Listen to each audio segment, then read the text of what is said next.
Praise the lord. ప్రభు అయిన యేసుక్రీస్తు నామమున మీ అందరికీ శుభములు తెలియపరుస్తున్నాను.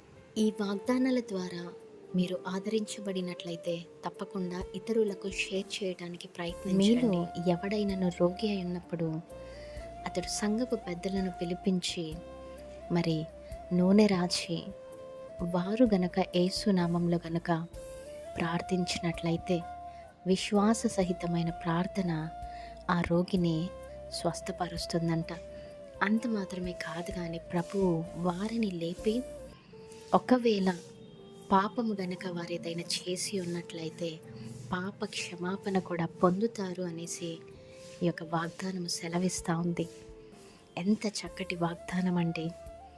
ఈరోజు ఈ వీడియో చూస్తున్న మీలో నేను ఇంకా పాపపు జీవితంలో జీవిస్తున్నానండి, అందుకోసమేమో ఇంకా నాకు వివాహం జరగలేదు, ఇంకా రావాల్సిన ఆశీర్వాదాలు దీవెనలు నా జీవితంలో ఆగిపోయి ఉన్నాయి, ఎదుగుదల లేదు, సంతానం లేదు, ఇంకెన్నో మీరు మీ పాపముల వలన పొందుకోలేకపోతా ఉన్నారేమో.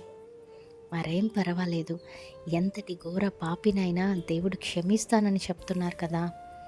ఆయన ఈ లోకానికి లోకరక్షకుడుగా వచ్చింది మీ పాపములను క్షమించి మీకు నిత్య జీవానికి వారసులుగా చేయటకే కదా. మరి అలాంటప్పుడు మీకున్నటువంటి ప్రతి పరిస్థితిలో నుండి, మీకున్నటువంటి ప్రతి రోగము నుండి దేవుడు విడిపింపలేరు అంటారా? ఒకసారి ఆలోచించండి.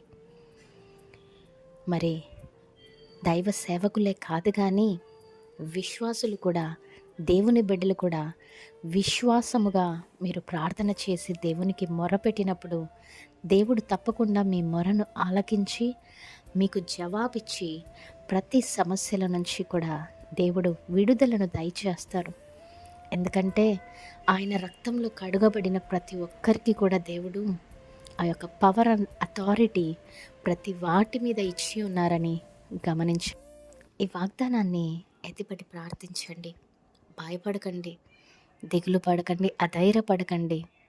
స్వస్థపరిచే యెహోవా రాఫా మీకు ఉన్నారు.